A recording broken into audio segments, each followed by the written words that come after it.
Can you explain to us a little bit about what branch of service you were in and what were some of your duties? I was in the Army National Guard to be more specific. I joined for carpentry and masonry, originally just to do construction, 1 week in a month, 2 weeks a year. Now, how many tours did you do over there? Technically I did one tour, but I did an extension, volunteer extension. I ran IED sweeps, Operation Trailblazer out of Bakwaba, and then my extension, I was a gun truck, so I saw just about every base in Iraq. I remember 7 direct blasts to my vehicle. Thank God I didn't lose my life in those. We were pretty good about staying in the middle of the road, and the farther you are away from the blast, the better. But anywhere from 7 or maybe a few more times I took a direct blast on my vehicle. Just been banged around quite a bit. I've got some hearing loss. I get headaches now. I never took shrapnel, never took any bullets, but there's definitely something different about me now.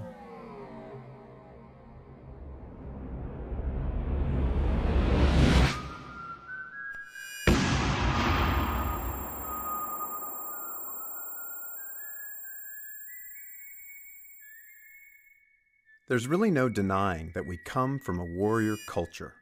From our children's early toys to the latest top-selling video games, we're usually introduced to war at a very young and insulated age. And as we learn, all throughout history, the toughest of soldiers are romanticized and their heroics passed down generationally through songs and stories and movies. But today, in the aftermath of a decade of war, we're faced with a society of wounded warriors whose injuries go both seen and unseen. The Pentagon is now considering pulling soldiers impacted by roadside blasts out of combat immediately for 24 hours. It's estimated half of our soldiers coming home from Iraq and Afghanistan suffer from traumatic brain injuries. Many of those injuries are caused by invisible weapons, blast waves. Mild traumatic brain injuries, like the blast waves that often cause them, are invisible. Recently, as more soldiers return home from war, these unseen battle scars have broken into the public consciousness like never before.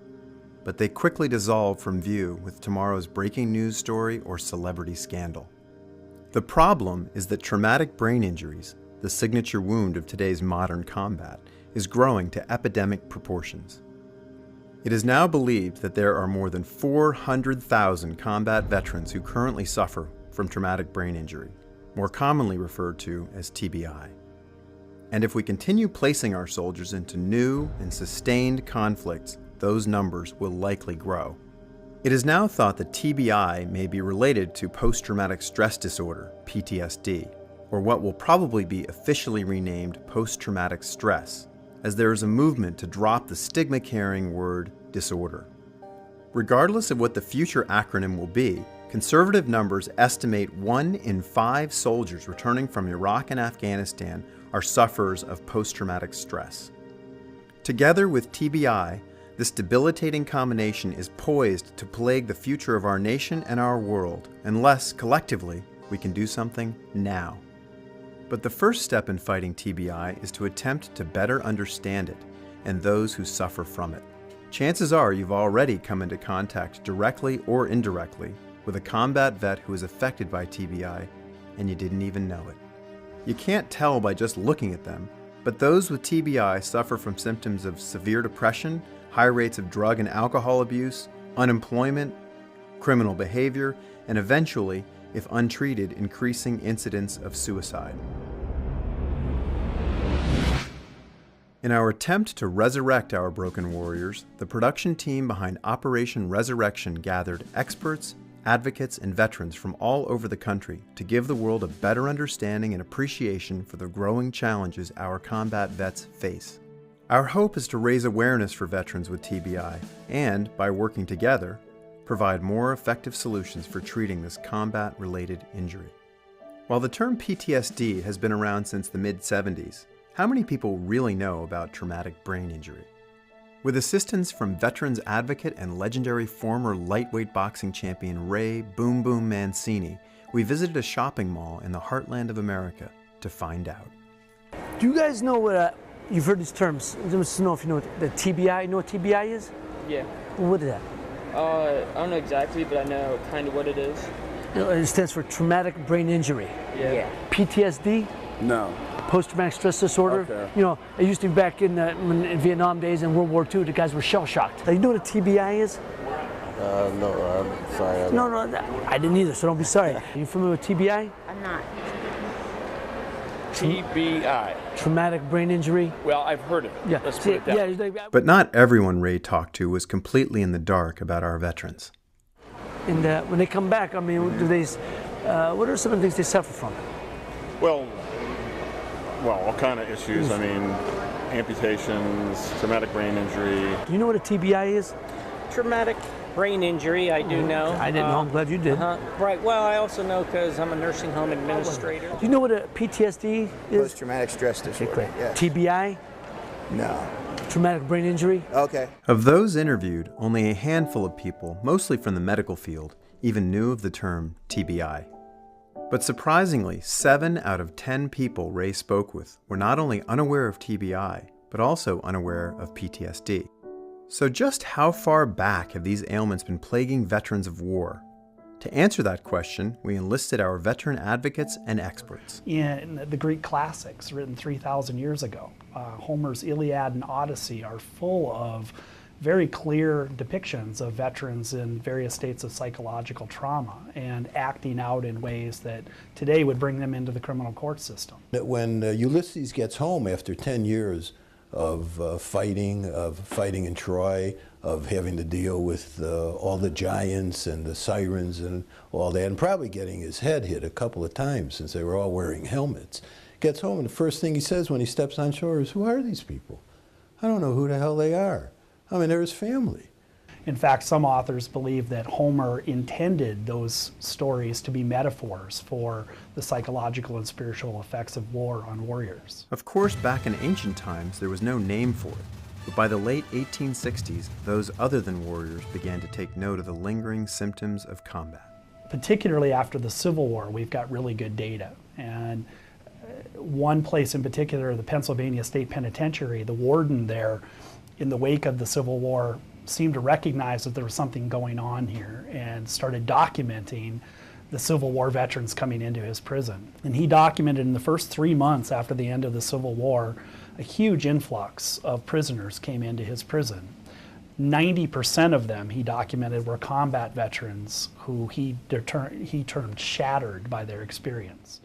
It wasn't until after Vietnam that the term post-traumatic stress disorder was added to the American Psychiatric Association's Diagnostic Manual of Mental Disorders.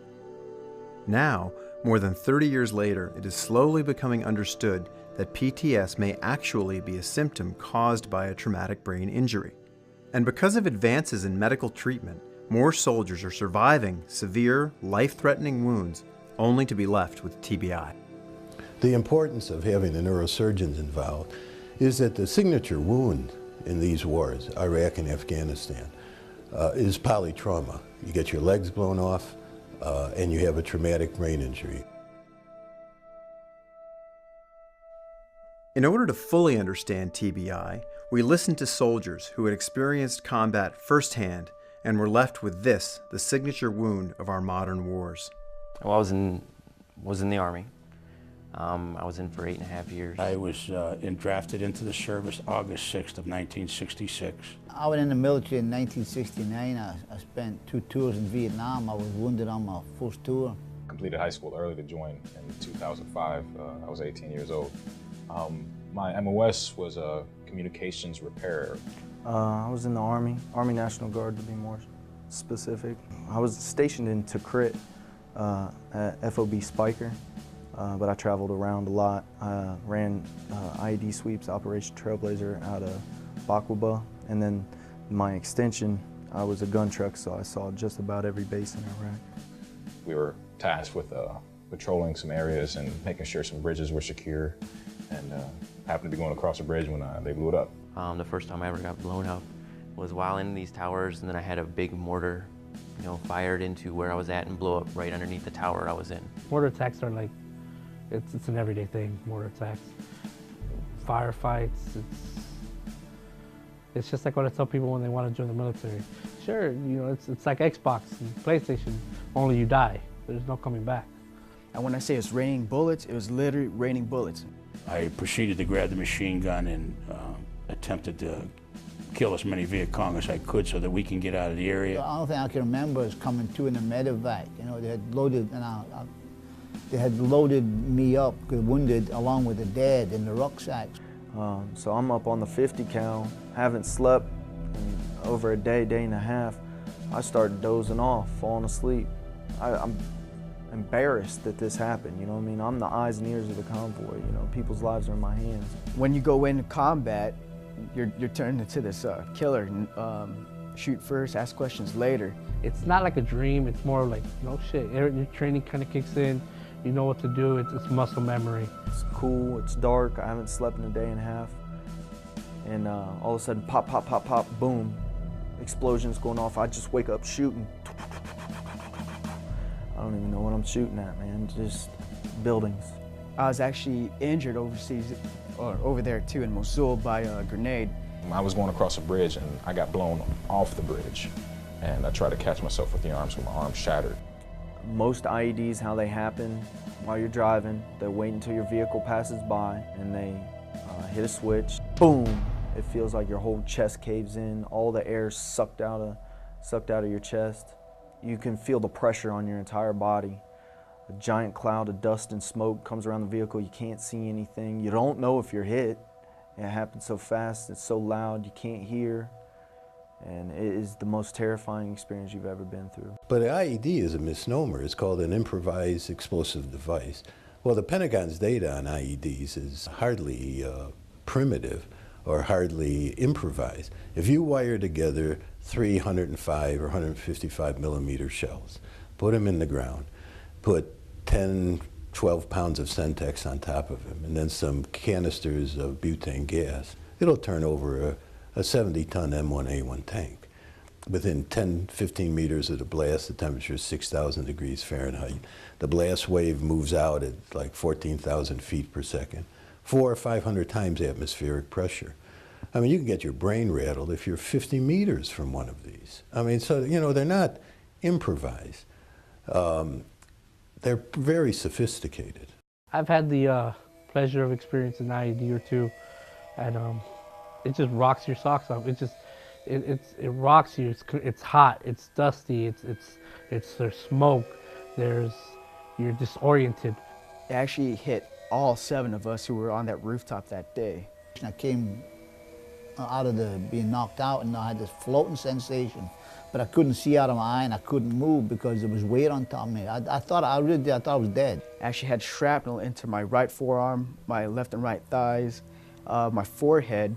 Pretty much all I remember is open up my eyes, I see blood coming down my face. You might not necessarily even have a loss of consciousness. So it could be concussion, it could be an injury where the person might be a little bit dazed after the injury, but there are going to be consequences which could be like disturbances in sleep, in their affective response. What we're looking here is glucose. It's a cerebral metabolic rate of glucose. Glucose is an indicator of the brain's energy, of the brain's fuel. And what we have here is a normal brain.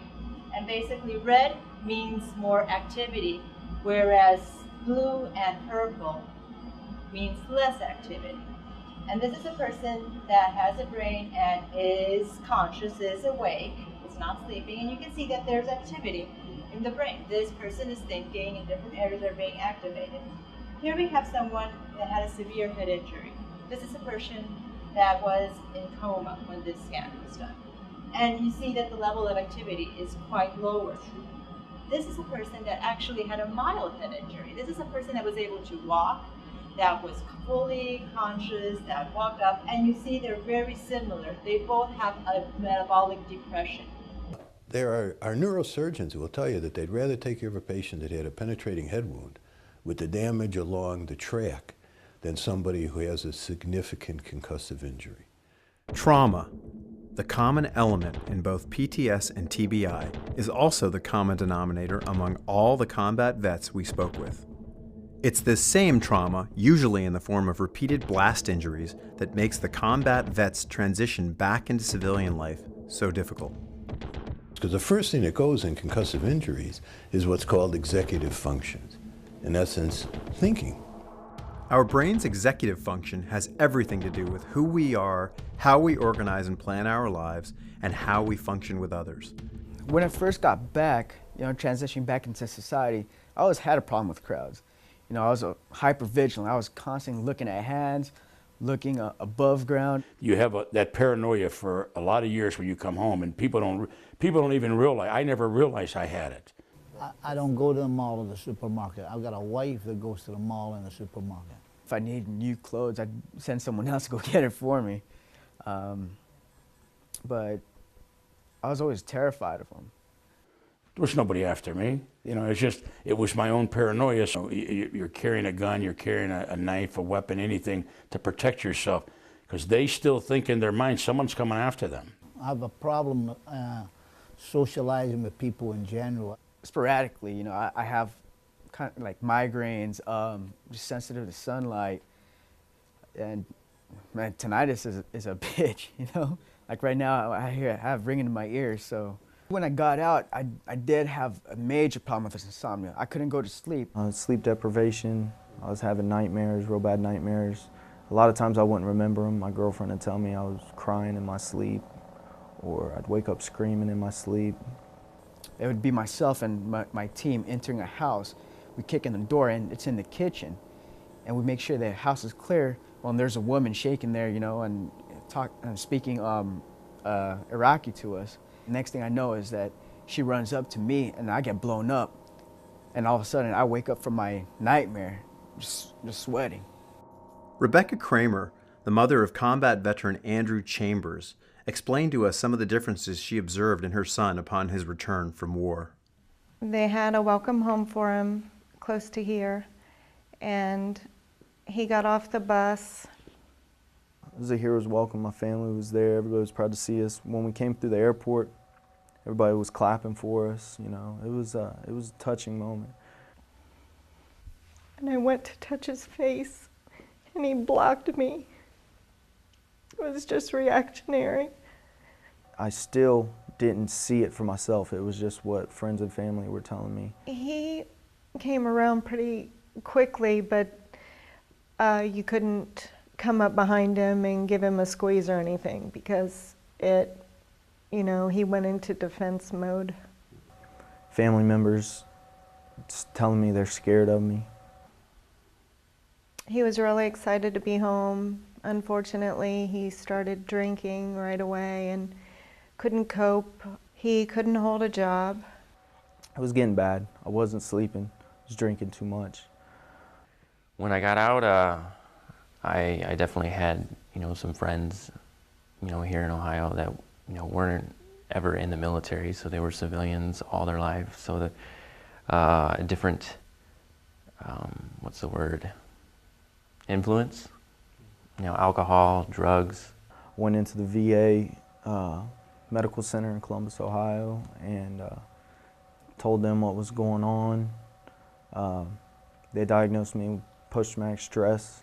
I'd go to the VA and ask them for help, and all they wanted to do was drop medications on me. Here, take these. They'd give me a huge pile of bottles that's saying, okay, this is for this is for that, that's gonna help you go to sleep. They gave me a prescription for 15 milligrams of mirtazapine, which is a sleep aid and antidepressant, and sent me on my way. It's self-medicating, wow, how many pills do you have to take? When I was drinking, no stress, no PTSD symptoms, so to speak. Problems with relationships and trusting people, and he went into a downward spiral. They don't just get off the plane in America and the war's over with. The war may not end with them for years. It may be 30, 40 years before they can finally put their head down on the pillow. I was in a coma for about a week, and that's when I started becoming aware of things. And it took about a month to 2 months before I started really knowing how bad I was messed up. Anybody that was there that day could not believe I'm alive. I could barely believe I'm alive from what happened. And you know, the way I rationalize it is because that there's a reason for us being here. And you know, even though I may not understand it, I look at maybe this is part of my reason for being here. You know, maybe I need to help my brothers and sisters coming back, you know, by trying to teach them what I've learned, or you know, trying to help guide them to teach each other. So you got guys that got out in 2002 who were in Afghanistan, guys that got out in 2004 that were in initial push for Iraq, hit by umpteen bombs and have no idea why they can't think right anymore, why they have a hard time studying, why they can't remember their kids' names. And most of the people don't know what a TBI is. The VA can't really, you know, identify it sometimes. Chris Lawrence offers a unique perspective into the medical issues facing our soldiers, and we learned a very important lesson from him. In order to improve the treatment for TBI, we must do a better job of first recognizing it, and then, collectively, admit just how serious and debilitating it can be. The easiest thing for me to rehab was walking. That was by far the easiest. We have, you know, our veterans, our young heroes who say, you know, losing this leg was nothing, Dr. Gordon. I couldn't balance my checkbook for you. I couldn't work for a year. I couldn't get in my car and find my way around my small town in Ohio for a year. And yet this was the young gentleman who was a navigator. Walking is a bone thing. People know how to deal with bones. Bones are easy. That was, you know, here's a new leg. Take it out, walk around, you're going to be good. That was pretty easy.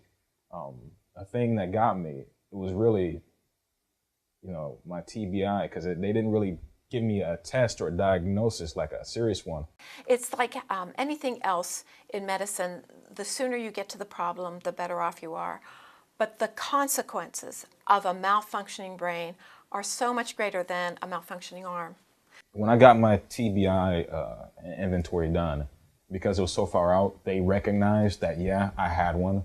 These are the things I'm going to have an issue with. But because it was so far out, the things that I had serious issues with, I more or less accommodated and I adjusted for. So they just told me, you know, when you go to school, you're going to have a hard time studying. You're not going to be able to remember things the same. So it's better you come up with a different study plan. If somebody is now knocked out, in 17 states in the United States, there is legislation stating that you must remove them from the game and they cannot go back until a physician clears them. Friends of mine, good friends of mine, were hit 6, 7, 8, 9 times. Direct blast. Blew up a vehicle. Get out, get another one. Go back on patrol. There was no, hey, go get your head checked out. You might have an issue. It used to be what we would call concussion. Somebody got their bell rung. You know, all these little euphemisms that say, it's nothing, you know. In reality, a traumatic brain injury is any injury to the brain by an external force. And what we now know is that the effects of TBIs are additive. That is, each successive traumatic brain injury can cause much more severe injury, and that there may be lasting effects, even for an individual who had a momentary loss of consciousness or just a dazed appearance. It's different areas of the brain are going to be affected that are going to have an effect on behavior and how behavior is perceived. Their regulation is going to be altered after brain injury. This can happen. So it's a brain injury is not a specific focal injury. It actually has an array of effects. And from the energetic changes that I spoke about, those metabolic changes, to also changes in activation we're taking. And all this is going to affect on how the brain is going to perceive its environment, it's going to respond to its environment. I mean, look at the National Football League. I mean, the National Football League is concerned about football players hitting their heads together. I mean, we all know about Durson, you know, football player, committed suicide. What isn't known is that he shot himself in the chest. Didn't shoot himself in the head because he wanted his wife to have his brain to see if his bizarre behaviors and failures over the last 10 years was because of chronic traumatic encephalopathy.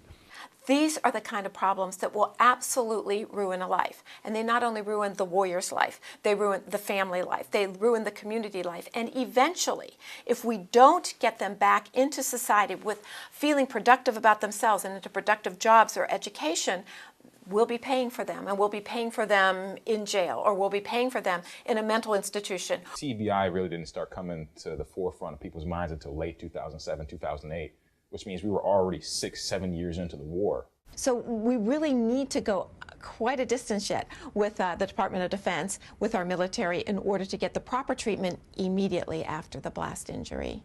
A lot of guys are getting sent back. There's very active treatment programs at the Naval Medical Centers trying to catch the guys with traumatic brain injuries and PTSD. But that's now. What about the then? Because I know when I came in, PTSD was a 4-letter word. And God forbid we said it. And TBI, so many guys get out and they don't know what it is. They don't know they have it. Right now I'm currently trying to get a active VA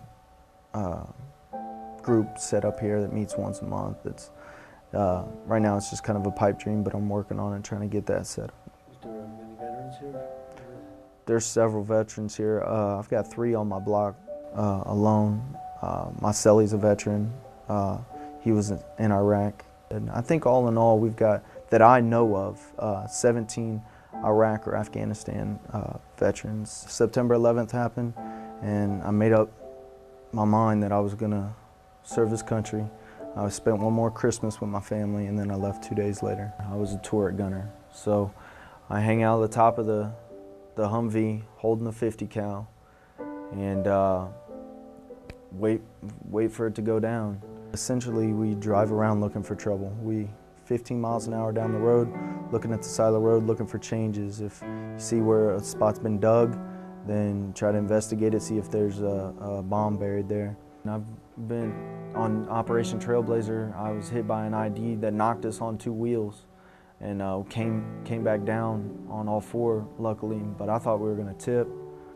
I took a lot of casualties. We took a total of 7 casualties in my group, 1 casualty in my platoon, and 3 in my company. Yeah, I received a full honorable discharge, Army Service Ribbon, National Defense Service Medal, Ohio Basic Combat Training Ribbon, Army Commendation Medal with 1 Oak Leaf Cluster, which means I was issued it twice. Combat Action Badge, that's what I'm most proud of. That's for engaging the enemy in combat.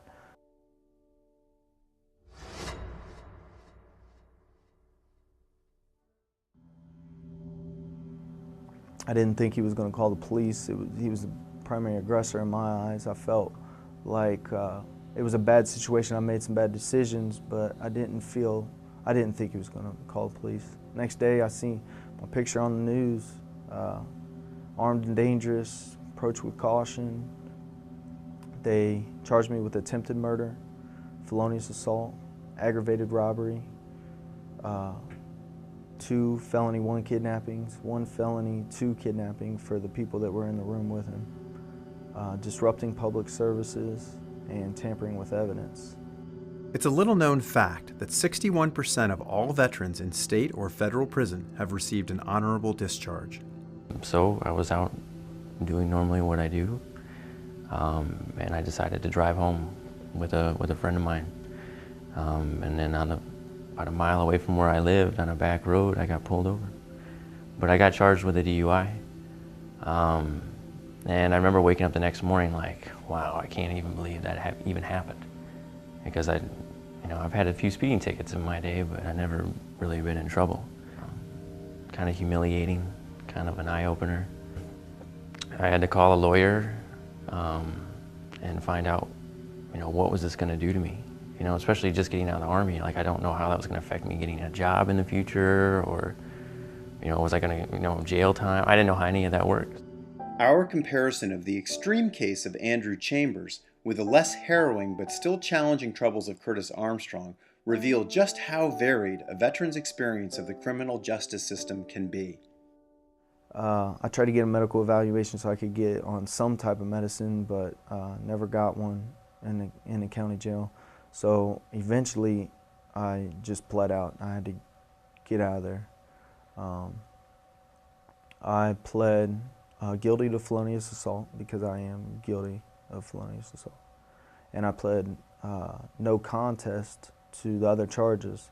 At the courthouse, the probation officers came and they called everybody and they pulled us aside. And they had a small meeting. They were like, hey, we want to tell you about this new Veterans Court. And I was like, Veterans Court? I mean, that sounds, I'd never heard of anything like that before. Well, the first court started in Buffalo, New York, about 2008. The judge there, Judge Russell, who was running a drug court and a mental health treatment court, realized that that wasn't sufficient to deal with veterans. They had their own unique problems. So many veterans that are coming home, are honorable people who've served and sacrificed for their country, but they come home and they're having issues that get them into trouble and put them in a position in which now they're the bad guy. There's about 4 or 5 of us there that day. And they're like, all right, this is this new Veterans Court. We understand that, you guys have a little bit of a different background, different, things you might be going through. And we want to be able to, help you guys out case by case. Yeah.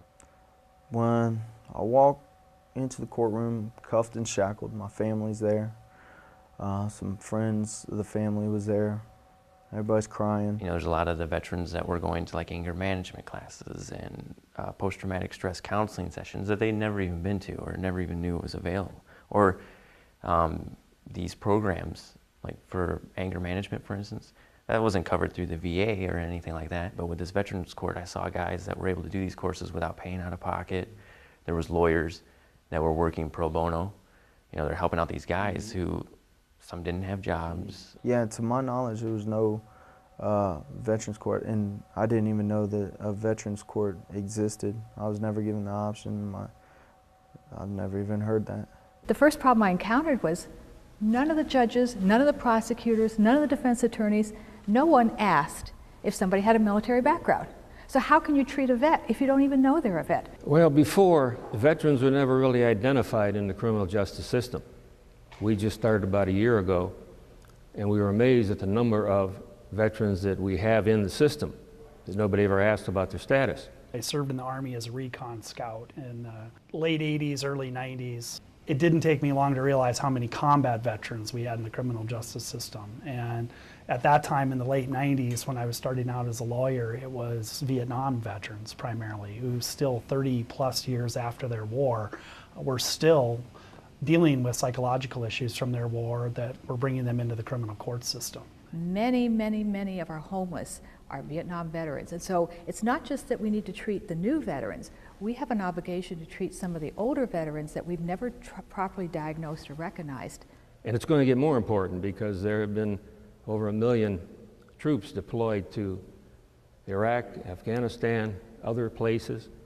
And now they're going to be coming back and they're going to need help because 20–30% of them are going to have some kind of problems to deal with. The VA has its mission now to actually go out and proactively identify veterans who need to get treatment and to try to get them into treatment, but that is a very tough mission to accomplish. And so the idea is to use the criminal justice system as that way, one of the ways to identify a veteran. And we recognize that very often that first cry from help for a veteran comes from the back seat of a squad car.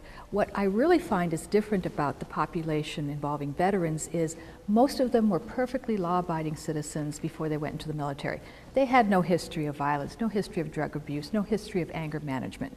We put them in a war, we train them to be desensitized to murder and death, we train them to kill, and then we expose them to all sorts of horrible situations. We expose them to physical injuries, a lot of traumatic brain injury, and they come back and we expect them to be perfectly normal and fit into society again. We don't help train them back into society. And it isn't about a get out of jail free card for veterans just because they served our country. It's about using the justice system as an effective intervention tool to get them the help that they need, to get them back on track so that they can live the life that they deserve to live, that their family deserves to have them back and home. I want other veterans to know that this can happen to anybody. I wasn't a bad apple. I was Battalion Soldier of the Year in Iraq.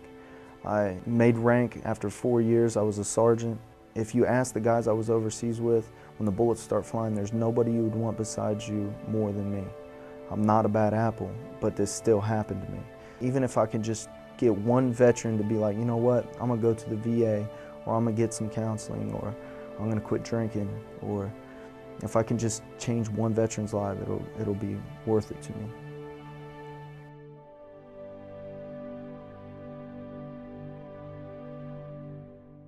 Before I got out of the service, I was like, man, I can write my own ticket. This is, my resume is going to be golden. With the rising cost of civilian life and the continued high rate of unemployment across the country, many returning vets are unable to find rewarding jobs that utilize skills developed in the military. The added pressure of unemployment can certainly add to the already mounting issues of a veteran suffering from TBI. Our veterans are coming home to one of the biggest recessions we've had since the Great Depression, and that compounds the already difficult issues that they're having reintegrating into society. And I went about 3 or 4 months just putting applications out. I did a couple interviews, and I thought if I just had an interview, I'd be golden. We're talking about people who've been through some of the most world-class leadership and technical training you could ever want, who in their roles in the military are responsible for sometimes hundreds of people and millions of dollars worth of equipment, huge amounts of responsibility, life and death decisions made sometimes on a daily basis. I don't know how many veterans I've had who've come home from sometimes multiple tours who can't find a decent job, at least not one that takes advantage of all of their skills and experience. Their relationships are failing. They're having combat trauma and maybe TBI issues, and as everything starts to fall apart. For 8 years I lived Army values. I was willing to die, for my country in the Army. I would think they'd want to hire somebody with that type of commitment. I'm hoping that Congress will pass some benefit for employers who hire veterans and will take them through a learning skills and bring them aboard, because they've deserved the right to be there. I'm proud of everything that I was a part of. I'm proud of everything I did, and I'm proud of everybody that I served with over there.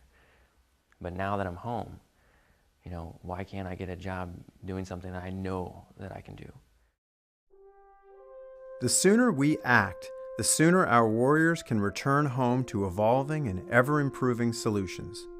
But we don't have to wait. Even small acts of patience by everyday citizens can heal and begin to return the potential to some of our nation's bravest.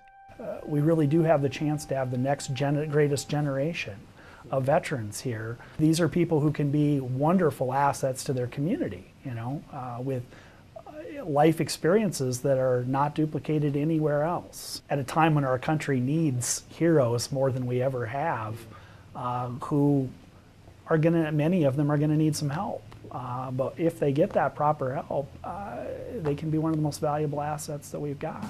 With such a high percentage of our veterans having served on multiple deployments, the number of men and women returning with combat-inflicted traumatic brain injury continues to grow. So Operation Resurrection's primary objective in raising awareness for these veterans is imperative. Together, veterans and even everyday citizens, with the guidance of medical, legal, and college communities, can make a positive impact in our nation's battle against TBI. The majority of America supports the troops. They may not support the war, but they support us, and that's a change that we've made since Vietnam. That's great change. There's still work to be done. Now, once you get a troop in a situation like mine, they still aren't as supportive as I think they should be. But on a larger level, educating the public in general about our veterans coming home so that they understand the service, they understand the sacrifice, they have the due respect that these people have coming to them, and are there collectively as a community to support these veterans when they come home and stumble and start to fall. People may see me as a felon. They may see me as an inmate, which I am those things, but I'm also a veteran. I fought for my country. I got an honorable discharge. You see it all over TV, thank the troops, but thank a veteran too, because once they take that uniform off, they're not done. That rides with them for the rest of their life. Instead of putting the sticker on in the back of their cars that says support our troops, I mean really support these guys. Offer them jobs if you're a business owner. Give them training, help these guys navigate the system, get them through school. You know, a lot of these veterans have family members. Well, you know, you could actually hire the veteran's spouse as well, too. Every friend, every family member, every person I've ever known and will ever know will be affected by my experience, because it is me now. I left a piece of me over there and I brought a piece back, and that'll never change. It's a personal battle that they're dealing with on their own, and it's hard to, you know, transition back into, you know, this world, being used to that world. Some people can totally disassociate. I'm not one of those people. It'll always be in the back of my mind. It'll always be in the back of every relationship I have, every friendship I have, and but hopefully I can make that a positive experience. Continuing this, you know, different programs that are bringing attention to, you know, young veterans or even older veterans, you know, their situations that they're dealing with, whether it be, you know, post-traumatic stress, TBIs, the Veterans Court, you know, because of these situations, there's good people doing things that are not normally in their character. If my son wanted to join, I don't know what I would do. Probably the same thing. It would be pride and sadness.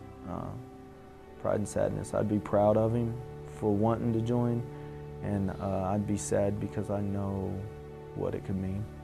If they do anything, they being Americans out there, all I ask you is, if you see a soldier anywhere, walk up, thank him for serving, because it's your freedom he has in mind, because you wouldn't have that freedom if it wasn't for a vet.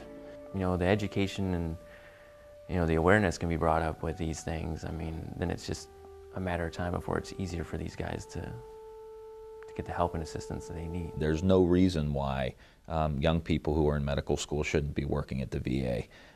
In essence, it should be a component of going through medical school and graduating from medical school. We have so many vets coming back that I think it would both be a good experience for the future doctor, but it would also be beneficial to the veterans' healthcare system. What I want them to know is that the injuries of this war, the traumatic brain injuries, the concussive injuries, are treatable. But you have to care. You have to think about it. You have to get the right physicians involved. You have to pursue it. I mean, these are treatable. There should be coordination, and we can't let the idea that we've never done this before stop us from doing these kind of creative things. But again, the VA, I think, needs to create incentives for the medical schools. You have to give the VA the money they need. You have to have these kids seen. And I want their family members to know that there is treatment. And they better get on the hotlines.